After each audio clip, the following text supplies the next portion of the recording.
Sandwich tunanya enak, kata Dena dengan lahap memakan sarapannya yang hanya tinggal satu suap. Siapa yang buat Bi? Tanya pada salah satu ART yang menyajikan buah potong untuk nanti dimakan seusai harapan. Yang buat Nona muda pertama, Nona. Jawab sang ART. Kakak ipar. Tanyanya yang mendapat anggukan kepala. Wah, kakak ipar pandai memasak rupanya. Mau dong kapan-kapan diajarin buat masak. Katanya pada Santi. Bukan hanya bisa masak deh, tapi kakak ipar juga pandai bikin kue.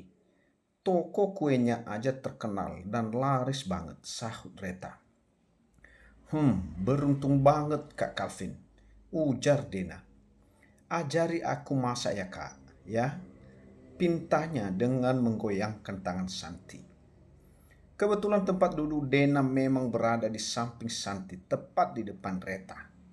Kalau Dena mau belajar, aku juga mau kak, timpal Reta. Kamu serius? Tanya Daniel pada sang istri. Aku pengen kayak Kak Santi yang bisa masakin Kak Calvin setiap hari. Jawab Reta. Apapun keinginan kamu aku dukung, tapi aku juga tak memaksa ataupun menuntut kamu untuk bisa masak. Kata Daniel yang diangguki oleh Reta. Mama gak sekalian belajar masak sama Santi? Tanya Papa Delro pada istrinya. Wah, kode itu mam. Papa mau ngerasain masakan mama itu. Goda Daniel. Iya, nanti mama belajar. Sahut Mama Lira. Ngomong-ngomong, kenapa kamu tiba-tiba ingin belajar masak deh? Tanya Daniel. Karena setahu aku, kamu itu dari dulu sangat antipati sama area dapur. Jawabnya lagi. Itu bang. Charles minta aku untuk belajar masak. Kalau mau terus sama dia, aku harus bisa masak. Jawab Dena.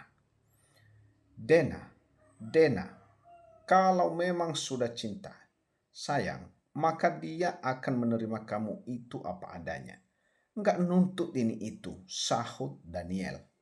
Lagian kamu, cowok nggak gentle kayak gitu, kok bisa dipertahanin, sambungnya.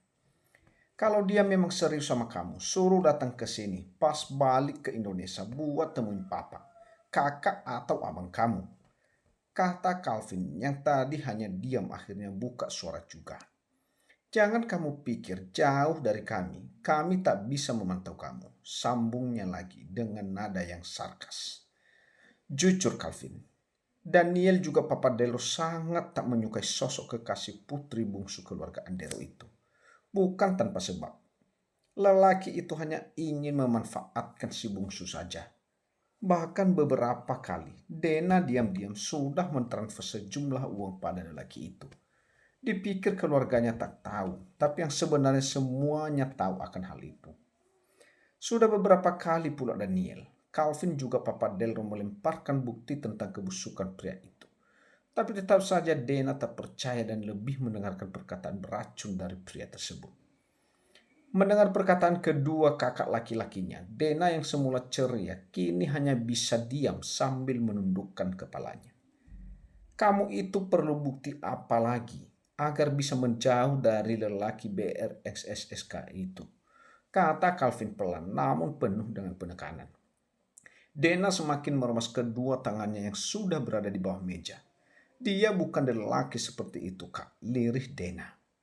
Kamu itu terlalu dibutakan sama cinta butamu itu, ejek Daniel. Aku gak pernah komplain dengan para wanita pilihan kakak dan abang. Tapi kenapa kalian seperti itu dengan pilihan aku? Kata Dena dengan pandangan menatap ke depan, seolah menantang keluarganya. Dadanya sudah kembang kempes menahan amarah sebab kekasihnya diejek-ejekan. Karena memang itu faktanya, seru Calvin dengan tangan menggebrak meja makan sambil berdiri. Santi langsung ikut berdiri dan refleks mengelus lengan Calvin.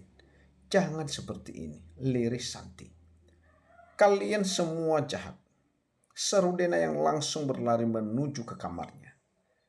Dena, seru Calvin dengan suara menggelegar. Calvin, sudah Calvin, kata Santi dengan suara lirih. Lama-lama dia jadi semakin kurang ajar, kata Calvin dengan nafas yang masih memburu. Santi sedikit menarik Calvin agar duduk kembali. Semakin membuat pusing saja, gumam Papa Delro. "Pa, apa nggak sebaiknya Dena kembali ke sini saja? Kuliahnya pindah," kata Daniel. "Biar kita bisa lebih memantaunya, Pak," sambungnya lagi. "Papa juga berpikir seperti itu. Tapi apakah dia mau?" kata Papa Delro. "Mau nggak mau, harus mau, Pak. Kalau nggak akan makin susah buat mereka pisah," sahut Daniel. "Biar, Mama," seru mereka semua saat Mama Lira berdiri dan malah terhuyung hingga menyenggol gelas. Untung saja Mama Lira sempat berpegangan kursi sehingga dirinya tak sampai jatuh. "Mama kenapa?" tanya Papa Delro sambil memegang sang istri. Diajaknya wanita itu untuk duduk kembali. "Kepala Mama pusing, Pak," keluh Mama Lira. Tanpa basa-basi, Calvin langsung menghampiri sang mama, mempempongnya ala Briden style dan membawanya ke dalam kamar. "Telepon dokter keluarga Neil," perintah Calvin pada sang adik. "Bagaimana keadaan Mama, Dok?" tanya Calvin saat sudah selesai memeriksa. "Tekanan darah Nyonya Lira tinggi," jawab sang dokter yang bernama Ari. "Ini resep obat yang harus Nyonya konsumsi dan tolong jangan buat Nyonya semakin banyak pikiran atau stres," pesan dokter Ari. "Baik, Dok," jawab Calvin. Setelah dokter pergi, Calvin pun meminta salah satu supir keluarganya untuk menebus obat yang diresepkan ke apotek. Tak berselang lama, obat pun datang dan langsung diberikan pada Mama Lira. Melihat sang mama terlelap, para anak dan menantunya keluar dari kamar, meninggalkan Mama Lira berdua dengan Papa Delro. "Mama ada riwayat darah tinggi?" tanya Santi yang diangguki oleh Calvin. "Bukannya ingin ikut campur, tapi jujur sebenarnya aku begitu penasaran dengan apa yang terjadi di antara kalian semua," kata Santi. Calvin pun mulai menceritakan tentang Dena dan kekasihnya secara gamblang, tanpa ada yang ditutup-tutupi. "Boleh pelat?" tanya Calvin dengan nafas yang memburu. Emosinya kembali memuncak kala menceritakan tentang pria BIXSK itu yang menjadi kekasih adiknya. "Sini," jawab Santi sambil merentangkan kedua tangannya. Emosi Calvin berangsur stabil begitu melekuk TBH Santi. Rasanya begitu tenang, nyaman saat mendekap TBH ramping itu. Lain kali jangan pakai emosi. Semuanya bisa dibicarakan baik-baik dengan pikiran yang dingin, Calvin, saran Santi. "Kamu yang bisanya tenang, kenapa bisa seperti ini?" tanya wanita itu. "Aku juga nggak tahu, Santi. Tapi setiap menyebut nama pria itu, emosiku langsung meledak," jawab Calvin. "Tapi dengan emosi tak akan bisa menyelesaikan masalah, Calvin. Yang ada masalah akan semakin bertambah," kata Santi. Calvin menganggukkan kepalanya karena apa yang dikatakan istrinya itu semuanya benar. "Nanti biar aku coba bicara baik-baik sama Dena. Dan kalau memang Dena tak mau menerima bukti yang kalian sodorkan, biarkan Dena tahu sendiri. Kalian cukup menggiringnya, biar dia melihat dengan mata kepalanya sendiri agar dia bisa percaya," kata Santi memberikan pendapatnya. "Percaya," kata Santi memberikan pendapatnya. "Iya, kamu benar. Nanti biar kami coba," sahut Calvin. Seperti yang dikatakan pada Calvin, Santi datang ke kamar Dena sebelum jam makan siang. Rencananya Santi akan mengajak Dena juga Reta untuk memasak makanan siang bersama guna mencairkan suasana yang sudah tegang sedari tadi pagi. Tok, tok, tok. Sebelum menyambangi kamar Dena, Santi terlebih dahulu menghampiri kamar Reta dan Daniel. Ceklek. Kak Santi kaget Reta saat mengetahui siapa yang mengetuk pintu kamarnya. "Ada apa, Kak?" tanya Reta, penasaran dengan tujuan kakak iparnya menyambangi kamarnya. "Aku mau ajak kamu buat masak makan siang," Jawab Santi. Sekalian kita ajak Dena. Sambungnya lagi. Dena, beo Reta. Aku tahu pasti kamu ngerti maksud aku, kata Santi. Aku ke kamar Dena dulu. Nanti kamu langsung nyusul ke dapur aja, kata Santi lagi yang diangguki oleh Reta. Sama seperti Santi, Reta pun tadi sedang menenangkan emosi suaminya yang meledak tak jauh beda dari Calvin, sang kakak sulung. Siapa? Tanya Daniel begitu Reta masuk kembali. Kak Santi, jawab Reta yang membuat Daniel menaikkan sebelah alisnya. Ngajak masak bareng, sama Dena juga katanya, sambungnya. Kayaknya bukan hanya itu deh tujuan kakak ipar, kata Daniel penuh selidik. Aku juga ngerasa begitu, sahut Reta. Tok, tok, tok. Beberapa kali Santi mengetuk pintu kamar Dena, namun sama sekali tak ada respon dari gadis itu. Dena, ini Kak Santi deh, seru Santi, memanggil adik iparnya. Dena, seru Santi lagi saat yang ada di dalam tak juga menyahut. Ceklek. Santi cukup terkejut saat melihat penampakan gadis yang baru saja membuka mata itu. Mata sembab dan bengkak. Rambut yang acak-acakan. Benar-benar bukan seperti Dena si gadis cantik yang ditemuinya tadi malam. Kakak boleh masuk? Tanya Santi. Dena tak membuka mulutnya untuk menjawab Santi. Namun gadis itu hanya sedikit menggeser TBH-nya guna memberi jalan untuk kakak iparnya masuk. Begitu Santi masuk, Dena langsung kembali menutup pintu kamarnya. Masih marah? Tanya Santi yang sudah mendudukkan dirinya di sofa. Enggak tahulah kak, jawab Dena. Kok enggak tahu? Tanya Santi dengan mengerutkan dahinya. Rasanya itu sesak di sini kak, kata Dena sambil menunjuk di adik-adiknya sendiri. Pengen marah, pengen nangis, pengen. Belum sempat menyelesaikan kalimatnya, air mata sudah mengalir deras di pipinya, hingga dia sudah tak sanggup lagi untuk melanjutkan kata-katanya. Santi pun langsung merengkuh TBH yang bergetar itu ke dalam pelukannya. Menangislah agar perasaanmu lebih plong, bisik Santi. Mendengar perkataan Santi, Dena langsung menangis meraung-aung. Sangat memilukan. Bahkan Santi yang mendengarnya ikut meneteskan air mata. Kenapa kak? Kenapa nggak ada yang mendukung Dena? Ungkap Dena yang masih dalam pelukan Santi. Apa Dena tak pantas untuk bahagia dengan pria yang Dena cintai? Tanyanya. Dengar, Kak Calvin, Bang Daniel dan Papa Delro cuma ingin yang terbaik untuk kamu dek. Liris Santi. Yang terbaik untuk mereka belum tentu yang terbaik untuk aku kak. Sahut Dena yang masih belum bisa terima dengan apa yang keluarganya katakan. Dek, mereka sayang dan cinta sama kamu. Jadi wajar kalau mereka begitu protektif dan posesif dengan kamu yang notabene adik bungsunya, putri satu-satunya keluarga ini. Kata Santi memberikan sedikit pengertian.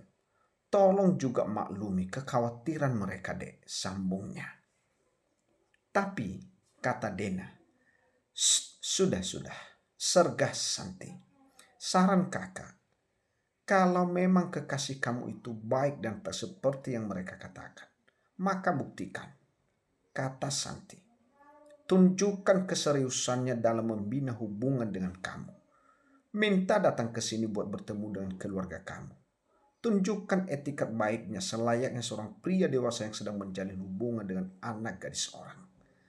Imbuh Santi dalam menasihati sang adik ipar. Buktikan kalau dia layak mendapatkan restu dari keluarga ini. Sambungnya lagi. Dena hanya diam mendengarkan perkataan Santi. Kalau Dena pikir lagi, memang semua yang kakak iparnya katakan itu benar semua. Kamu bisa membicarakan yang kakak katakan ini padanya. Berdiskusi dengan kepala dingin, kata Santi. Bukan hanya kamu yang berusaha mendapatkan restu, tapi dia juga harus berjuang. Terlebih dia adalah seorang pria yang nantinya akan menjadi kepala keluarga yang bakal memiliki tanggung jawab yang besar atas keluarganya sendiri. kata Santi lagi dengan panjang lebar. Sekali lagi Dena membenarkan serta setuju dengan ucapan Santi. Selama ini hanya dirinya yang berjuang dengan keras mempertahankan hubungan ini di depan keluarganya. Kekasih Dena itu bahkan tak pernah mau jika diajak untuk bertemu ataupun berkenalan dengan keluarga Lena. Dengan berbagai alasan yang dilontarkannya, maka pantas saja jika kakak serta orang tuanya tak pernah setuju akan hubungan mereka. Bahkan menganggap kekasih Dena itu hanya main-main saja dengan hubungan mereka. Mau masak makan siang bareng kakak? Tanya Santi setelah keadaan jauh lebih tenang. Nanti sama Reta juga, sambung Santi. Iya kak, jawab Dena. Ya sudah, sekarang sana kamu rapi-rapi dulu. Kakak tunggu di sini, kata Santi. Dena pun langsung beranjak menuju ke kamar mandi untuk mencuci mukanya agar terlihat lebih segar.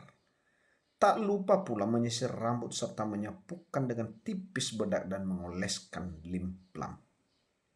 Perasaannya jauh lebih tenang setelah berbicara dengan Santi. Emosinya pun sudah meredup. Tak menggebu-gebu seperti sudah meredup tak menggebu-gebu seperti tadi. Kedua menantu plus putri keluarga Andero saat ini sibuk di dapur berkutat dengan bumbu juga perwajangan. Kok bikin dia sayur sop kak? Tanya Dena saat melihat Santi menggunakan panci sedikit besar juga panci kecil. Menu yang sama tapi kenapa kok masakannya harus di dua tempat? Ini untuk mama, jawab Santi sambil menunjuk ke arah panci yang jauh lebih kecil. Dan itu berisi wortel serta brokoli yang jauh lebih banyak. Penggunaan garamnya pun juga hanya sedikit ditambah diberi irisan bawang putih juga sedangkan yang panci lebih besar. Tak ada irisan bawang putihnya, hanya bercampur dengan bawang merah goreng dan itulah bawang putihnya tak banyak. Tadi setelah kamu naik ke atas, mama hampir saja jatuh, kata Reta. Darah tinggi mama kambuh, sambungnya lagi.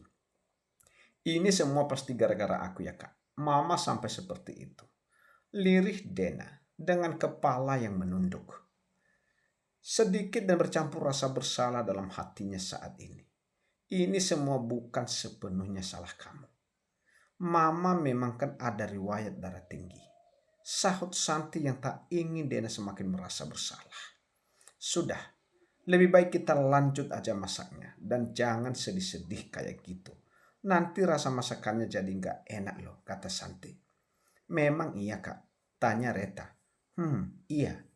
Kalau masak atau buat sesuatu itu harus dengan perasaan ikhlas juga bahagia.